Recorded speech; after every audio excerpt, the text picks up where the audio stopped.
Amém? Abra sua Bíblia na carta de Paulo aos Colossenses, capítulo 2, texto que estamos meditando. Capítulo 2, nós vamos ler hoje do versículo 20 até o versículo de número 23. E então hoje concluiremos esta parte sobre a igreja ameaçada pelas heresias.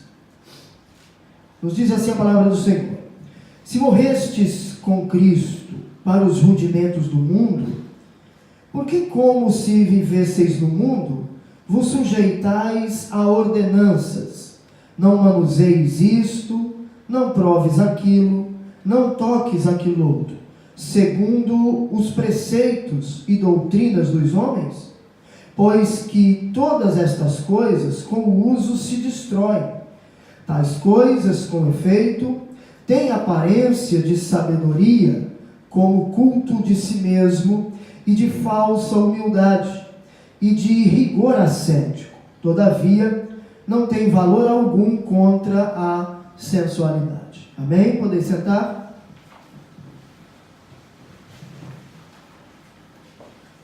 Paulo condenou de uma forma muito dura, muito veemente, o gnosticismo, o legalismo, o sincretismo, e agora Paulo condena o ascetismo. E o que era o ascetismo? O ascetismo era a crença de que nós podemos crescer espiritualmente simplesmente nos abstendo de algumas coisas, flagelando o nosso corpo e mortificando-nos fisicamente. Essa ideia dos ascetas é uma ideia totalmente contrária aos ensinos bíblicos. Paulo, ele resume o ascetismo em 3 proibições, que estão aí no versículo de número 21. Não manuseis isto, não proves aquilo, não toques aquilo outro.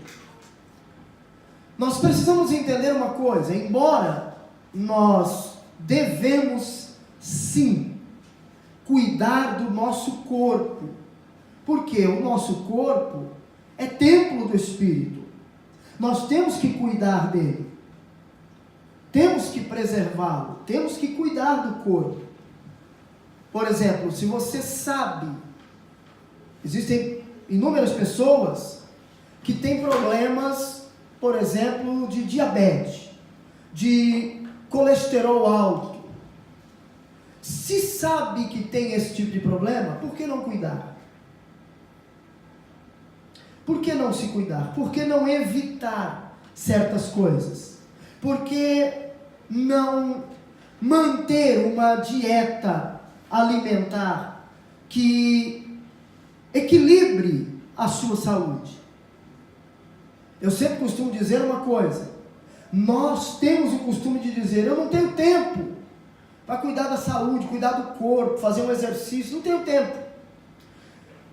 Se nós não arrumarmos um tempo para cuidar da saúde, nós vamos ter que arrumar para cuidar da doença, porque ela vai chegar.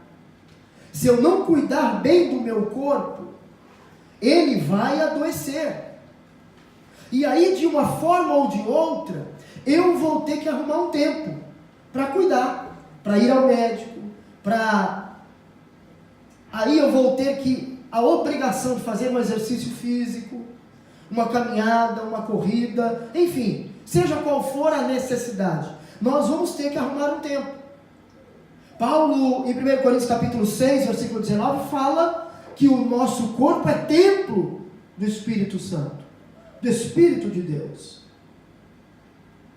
Nós também sabemos que precisamos disciplinar o nosso corpo para não sermos desqualificados. Paulo fala sobre isso em 1 Coríntios capítulo 9 e versículo 27. Paulo diz: olha, eu esmurro o meu corpo para que eu, não pregando a vocês, eu mesmo seja reprovado, seja desqualificado. Você não vai se esmurrar. Não é nesse sentido, não é no sentido literal que Paulo está dizendo. Mas Paulo está nos fazendo entender o quê? Que nós precisamos disciplinar-nos, nos autodisciplinarmos. Para quê? Para não incorrermos no erro de pregar aos outros e nós mesmos sermos reprovados. Mas veja que o ascetismo, o que é o ascetismo? Aonde se origina o ascetismo? O ascetismo, ele tem a sua origem num entendimento errado da filosofia grega. Por quê? Eles entendiam que a matéria é má. Então, como eles entendiam que a matéria é má, então eles cometiam o erro de que se a matéria é má e o nosso corpo, então sendo matéria, ele precisa ser castigado. Então era isso que eles ensinavam. E Paulo então vem mostrar que o nosso corpo não é pecaminoso, que Deus ama o nosso corpo, que Deus protege o nosso corpo, e que um dia Deus vai glorificar o nosso corpo. Nós teremos um corpo glorificado. Mas quando nós caímos no laço, na teia do ascetismo, nós corremos o perigo de entrarmos por quatro perigos, 4 erros que nós vamos mostrar, que nós vamos acompanhar nestes versículos. O primeiro perigo é que o ascetismo, ele produz escravidão. O ascetismo escraviza. E por quê? Porque, vamos observar aí o versículo 20. Se morrestes com Cristo para os rudimentos do mundo, porque, como se vivesseis no mundo, vos sujeitais a ordenanças. E aí ele vai falar as ordenanças, e nós vamos falar depois, mas vamos parar aqui por enquanto. O ascetismo produz escravidão. Por quê? Porque o ascetismo, ele é a religião do não.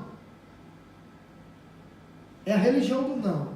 Não pode isso, não pode aquilo, não pode aquilo outro, isso não pode, aquilo não pode, aquilo não pode. Espera aí. Espera um pouco. A crença do ascetismo é que nós podemos agradar a Deus somente obedecendo uma lista de nãos. Não é isso, não aquilo, não aquilo outro. E não é isso que a Bíblia nos ensina. Não é isso que, quando nós observamos o texto bíblico, o que Paulo está tratando com aquela igreja, é justamente mostrar a eles que uma vez libertos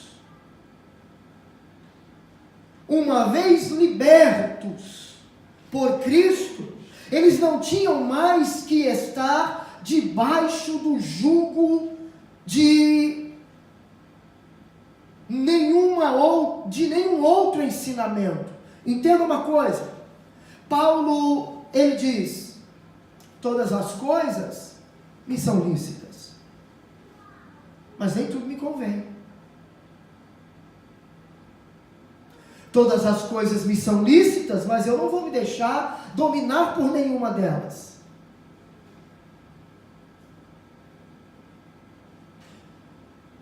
O ascetismo, eles pensavam que com as suas proibições, eles iriam tornar o povo mais santo.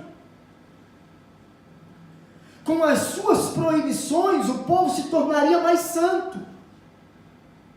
E o que nós precisamos entender é que o ascetismo, ao invés de com as suas proibições ser um remédio contra a satisfação dos desejos da carne, ele fomentava esses desejos.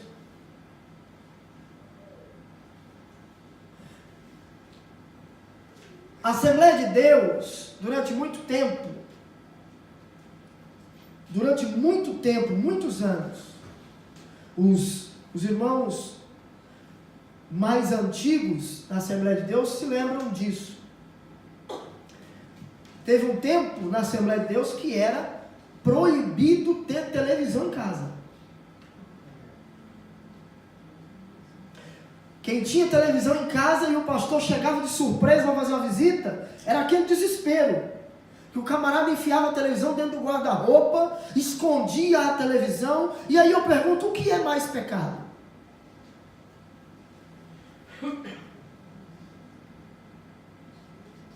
Não ter a televisão? Ou ter a televisão dessa maneira? Houve um tempo que era terminantemente proibido mulheres usarem calça comprida.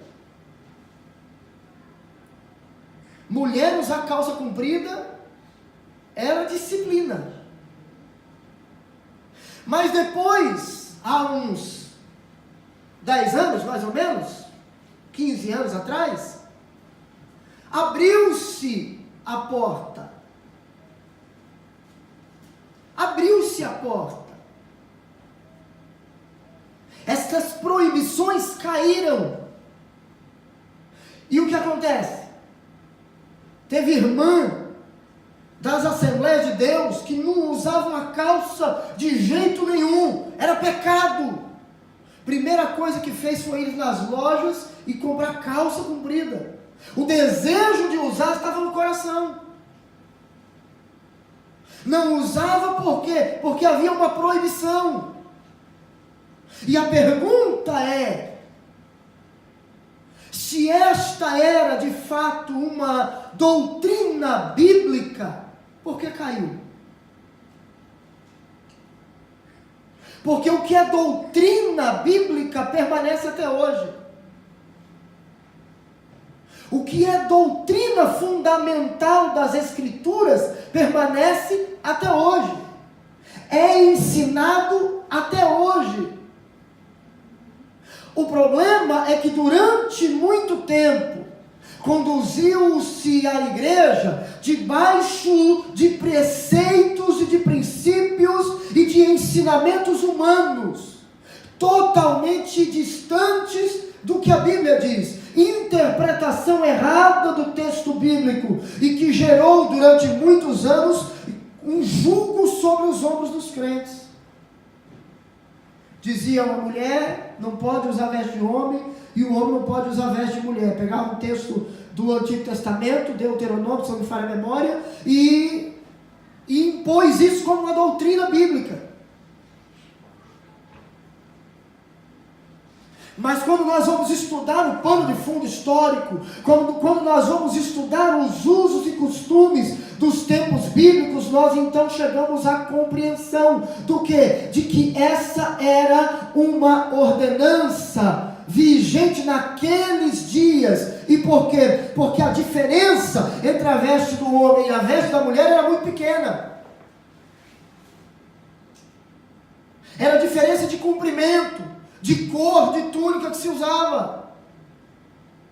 Quando nós vamos para o Novo Testamento, a Nova Aliança, o que é que a Bíblia nos ensina com relação à vestimenta? Que a mulher deve se vestir com prudência, com modéstia.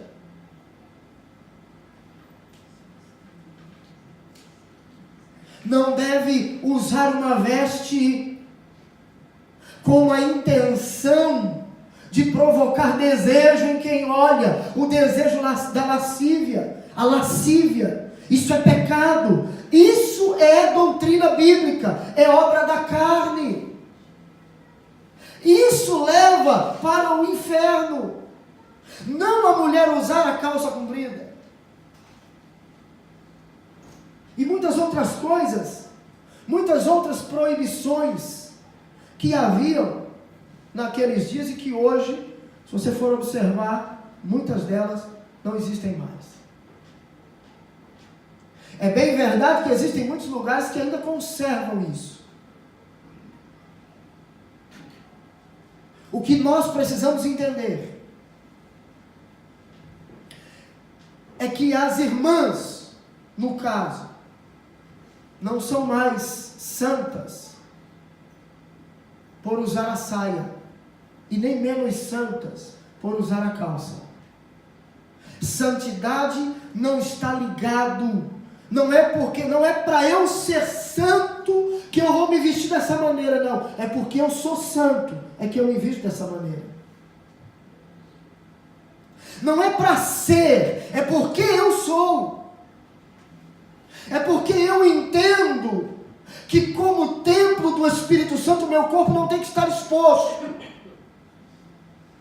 Você entende que como templo do Espírito Santo, seu corpo não tem que estar exposto. Mas o que nos santifica é uma vida de oração e uma vida de meditação nas Escrituras. Aí eu pergunto, o que adianta a mulher usar a saia lá no pé e a língua acompanhando o tamanho da saia?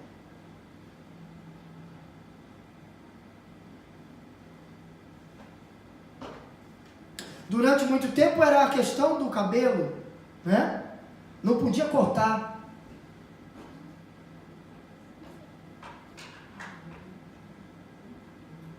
O que nós vemos hoje, naquele tempo, vocês sabem disso, né?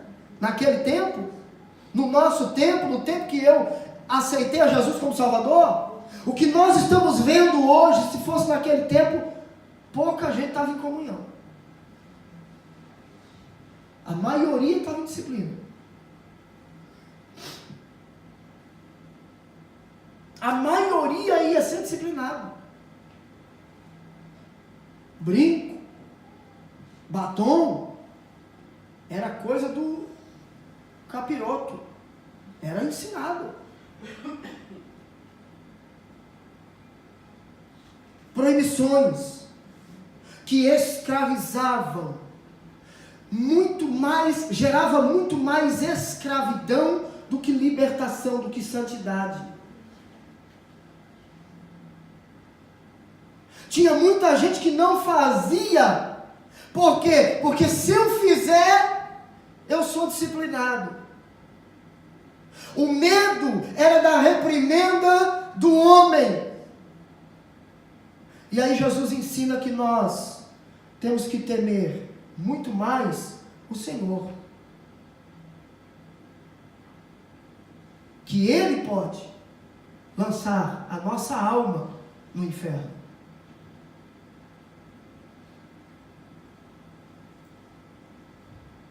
Precisamos entender estas coisas. O cristianismo é uma religião que nos trouxe liberdade, porém com responsabilidade. Então, pastor, pode tudo? Não pode tudo. Os princípios morais das Escrituras precisam ser preservados. A lei moral precisa ser preservada. Santidade é padrão que Deus estabeleceu para a sua igreja. A epístola do escritor aos Hebreus vai nos dizer que nós devemos seguir a paz com todos e a santificação, sem a qual ninguém verá o Senhor.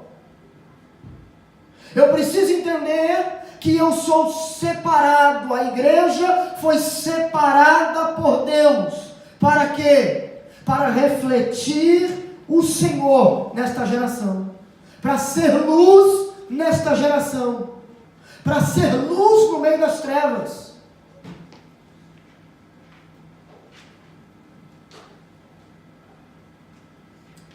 Vamos seguindo. Segundo, o ascetismo, ele está muito mais preocupado, ele está preocupado apenas com a aparência e não com a essência das coisas.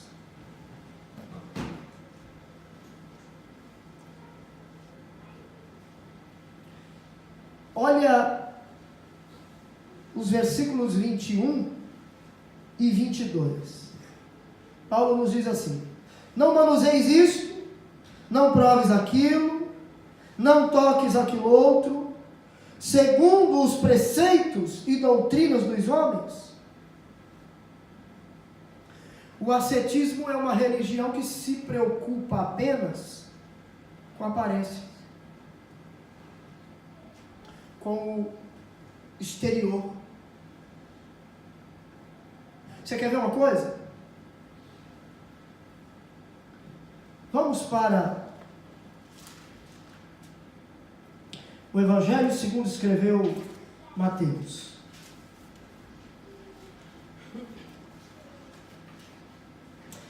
Melhor, Marcos, capítulo de número 7.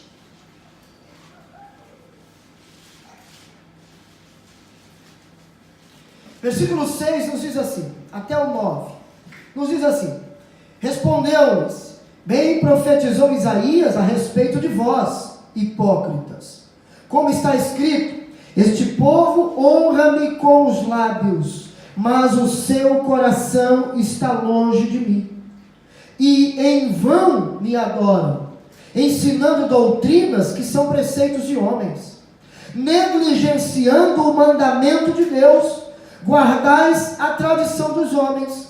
E disse-lhes ainda: jeitosamente rejeitais o preceito de Deus, para guardardes a vossa própria tradição. Jesus fala isso quando? Quando os fariseus criticaram o Senhor, dizendo: por que não andam os teus discípulos de conformidade com a tradição dos anciãos, mas comem com as mãos por lavar? O judeu lava a mão para tudo, até hoje. Tudo. É uma prática errada? Não. É correto. É uma prática correta. A gente chega na rua, o correto, antes de nos alimentarmos, é o que? Lavar as mãos. Não é?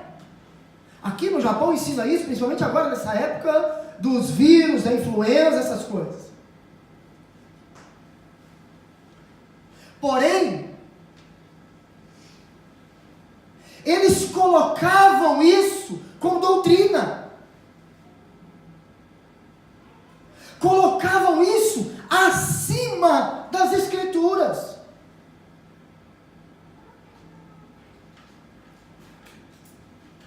Eu preciso entender o que é costume, o que são usos e o que é doutrina. Eu não posso colocar as minhas ideias, o que eu gosto, o que eu prefiro, acima das Escrituras.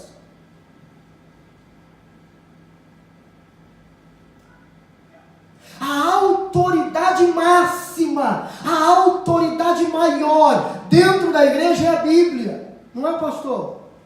É a Bíblia.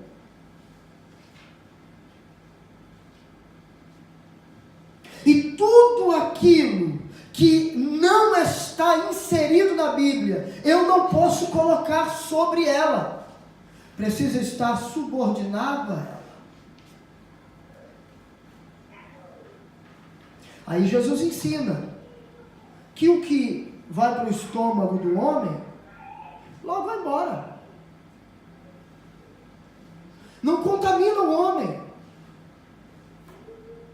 Por quê? Porque não se instala no coração. Eles queriam reprovar os discípulos de Jesus por causa do fato de não lavarem as mãos na hora de comer. Da mesma maneira, os ascetas da época da igreja em Colossos queriam reprovar os crentes, reprovar os irmãos em Colosso, ou inculcar isso na sua mente, esses preceitos humanos. E nós precisamos saber diferenciar. Veja bem, 1 Timóteo,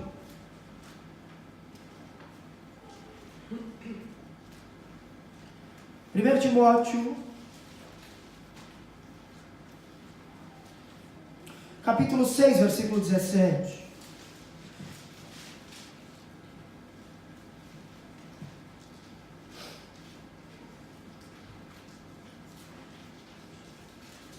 Porque Paulo diz que Deus nos dá todas as coisas para vivermos prazerosamente. Olha o texto. Exorta aos ricos do presente século que não sejam orgulhosos, nem depositem a sua esperança na instabilidade da riqueza, mas em Deus, que tudo nos proporciona ricamente para nosso aprazimento. Então tudo aquilo que nos dá prazer vem de Deus. Deus nos deu, Deus criou para vivermos, para provarmos do melhor desta terra, como diz o profeta Isaías, capítulo 1, versículo 19. Que se nós obedecermos os preceitos e os princípios de Deus, então nós iremos provar o melhor desta terra.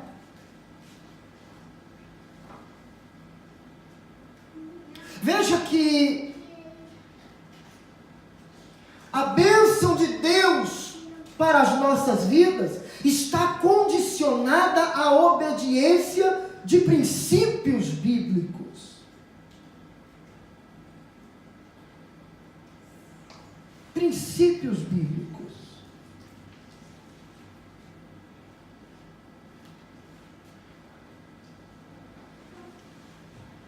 Eu conheço pregadores, amigos meus, que foram impedidos de pregar em um determinado lugar porque estavam sem gravata.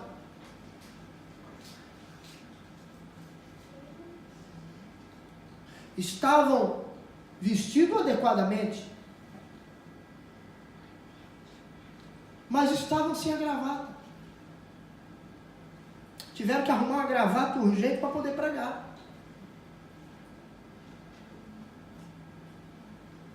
E nós precisamos observar essas coisas, irmãos.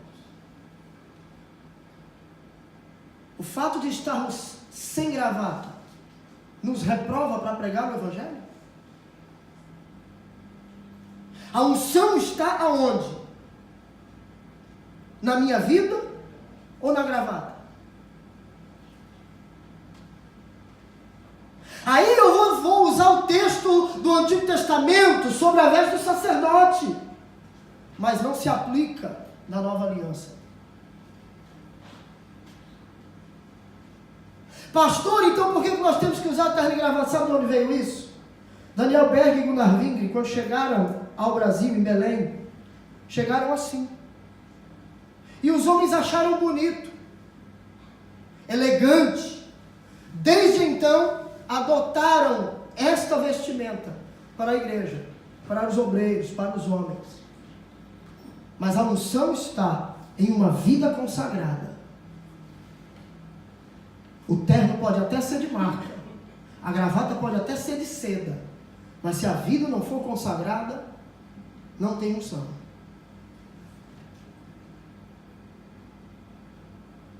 Não tem unção. Não tem poder. não tem presença de Deus. Pastor, então nós vamos chegar e fazer de qualquer jeito? Não.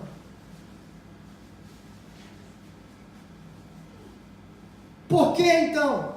Porque hoje, se nós chegarmos aqui, o João, ou eu, ou o pastor Leonardo, por exemplo, de calça jeans, num culto de fim de semana, tênis e camiseta, escandaliza. Tem gente que desvia. Vai dizer, o pastor está desviado. Por quê? Porque botaram isso na cabeça. Aí a pergunta é, no dia a dia, que eu uso calça jeans, tênis, se cair alguém endemoniado na rua, eu vou expulsar, não sai?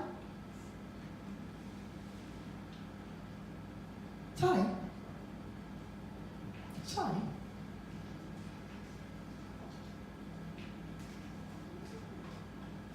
Se eu encontro alguém na rua, alguém me encontra na rua, e eu estou de calça jeans e tênis, então eu não sou mais pastor? Não sou crente? Somos, irmãos.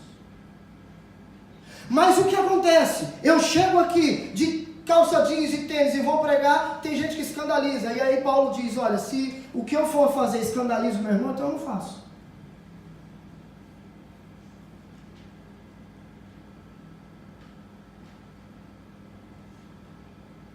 Então eu não faço.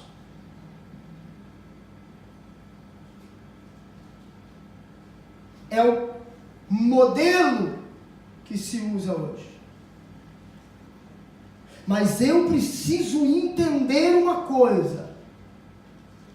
Não é isso que me torna mais santo ou menos santo.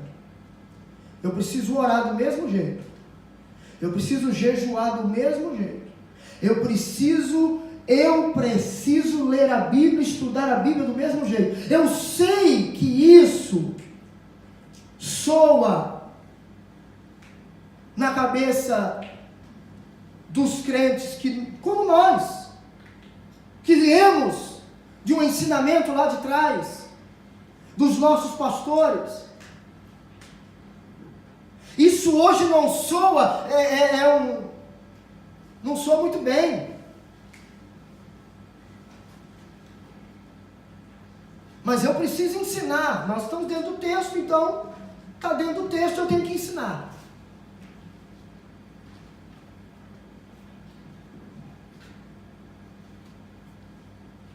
Eles estavam muito mais preocupados com o exterior. Com o exterior. Eu conheço homens. Você também conhece. Que durante muitos anos pregou. Tenho certeza que você já viu alguém nessa situação. Eu já vi. Durante muitos anos pregou. Vestido como nós estamos. Mas há mais de 5 anos estava em adultério. Até que teve que confessar o pecado. Foi disciplinado, foi excluído. Pastor,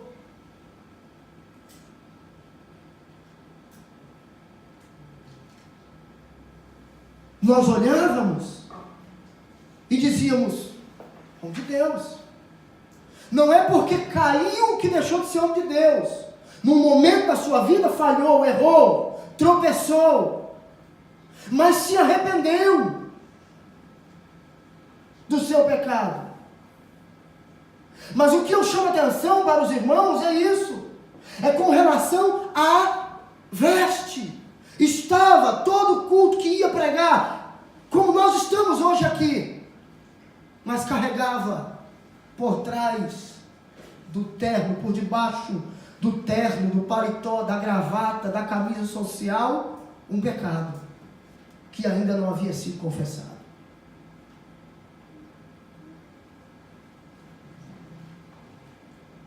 É isso que nós precisamos entender.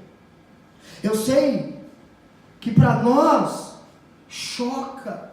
Minha esposa, durante muito tempo, eu dizia para ela, eu pegava no pé.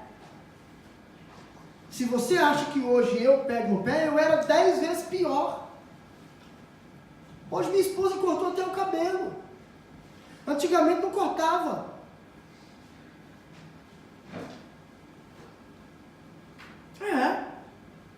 Pastor, então o senhor desviou?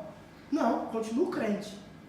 Se Jesus voltar hoje, eu vou para o céu com ele. Tenho plena certeza da minha salvação. Plena convicção da minha salvação.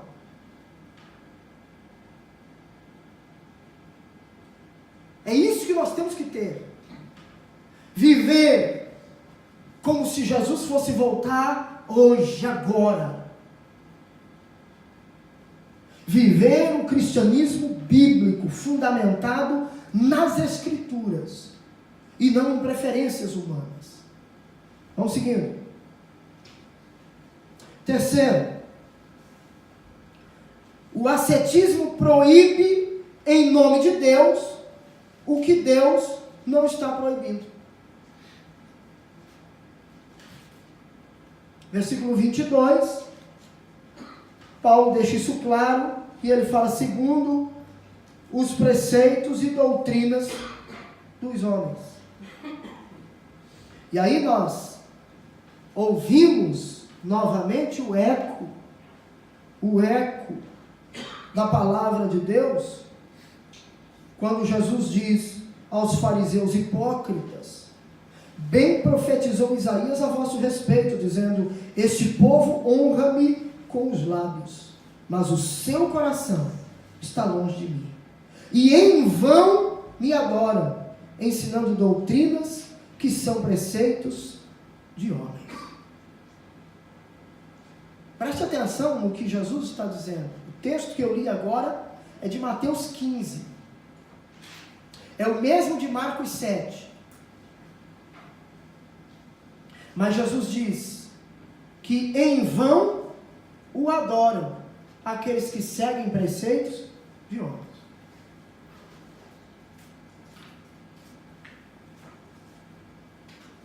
O que a Bíblia diz?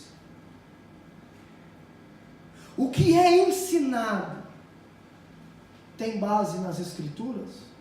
Então obedeça. Então você tem que obedecer. Aí você vai dizer, pastor, então, por que eu ir em algum lugar, eu tenho que falar com o pastor? Porque você tem culto aqui. Se você tem culto na sua igreja, qual a necessidade de ir na do outro?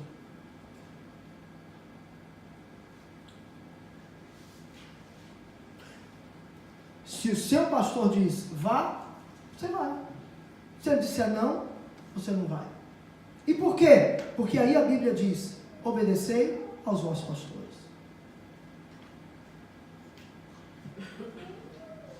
Eu tenho algo comigo, eu posso até não concordar com determinada coisa, mas se o meu pastor disser não, eu obedeço. Oro a Deus, para que Deus abra os nossos olhos, nos dê entendimento, se eu estiver errado, nos ajude a compreender. Precisamos entender o que é princípio bíblico e o que não é princípio bíblico. Para encerrar, o ascetismo é enganador em suas propostas. Versículo 23. Tais coisas, com efeito, têm aparência de sabedoria, culto de si mesmo, e de falsa humildade, e de rigor ascético. Todavia, não tem valor algum contra a sensualidade. Essa santificação ascética e legalista ela foi clara e terminantemente rejeitada pelo apóstolo Paulo. Irmãos,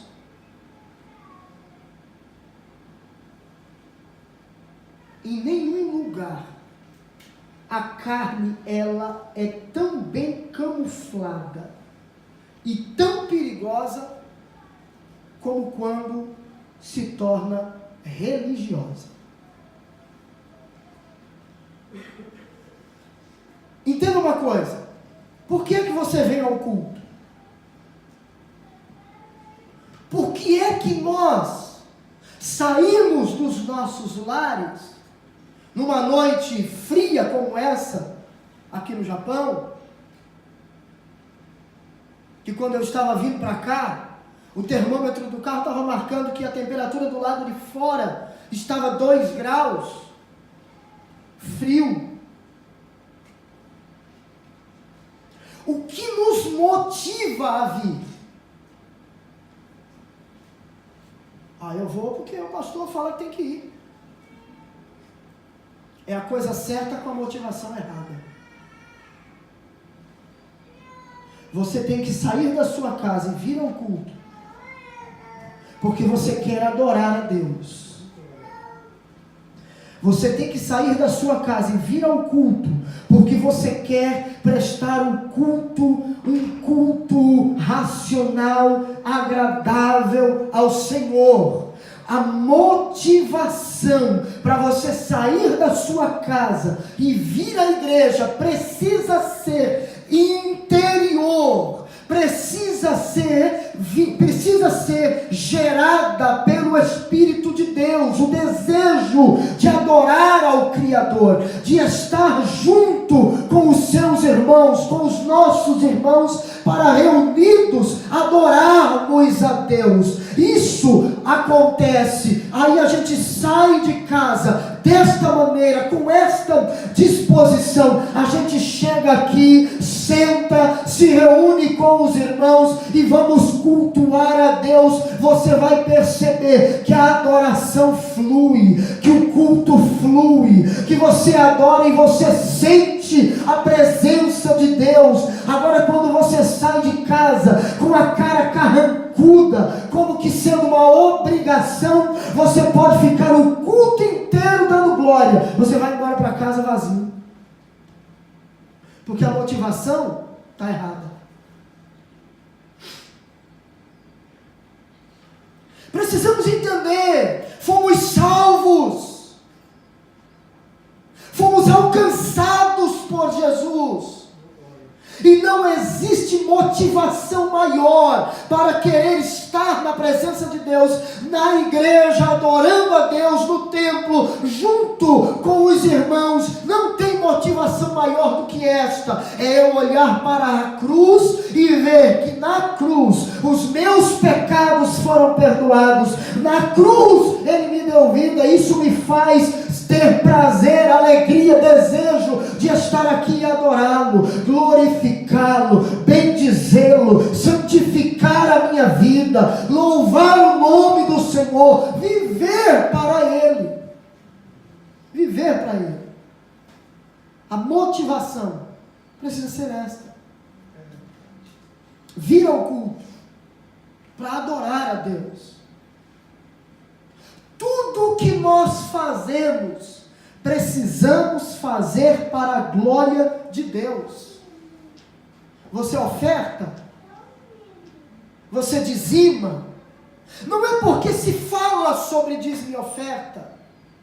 Você tem que fazer isso por gratidão a Deus, por prazer em ser, entendendo que é privilégio contribuir com a obra de Deus.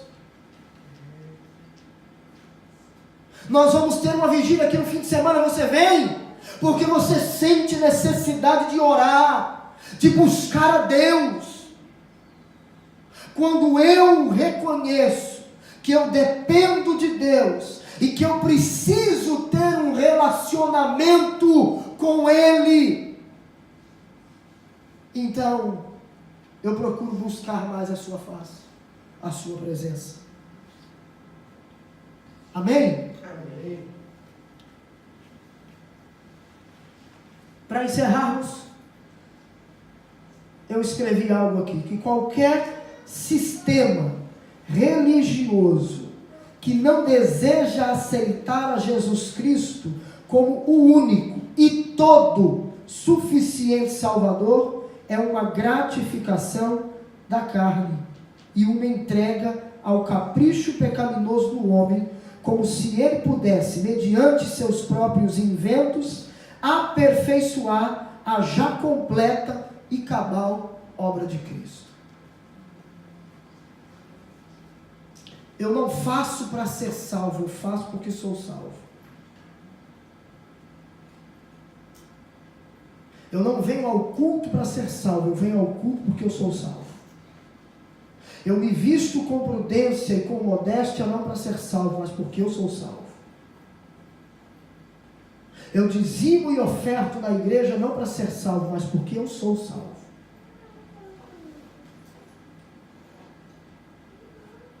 Eu oro a Deus, porque entendo que como Ele me salvou, eu preciso cultivar uma vida de relacionamento com Ele.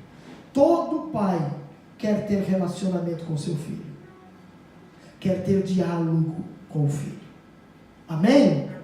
Se coloque de pé.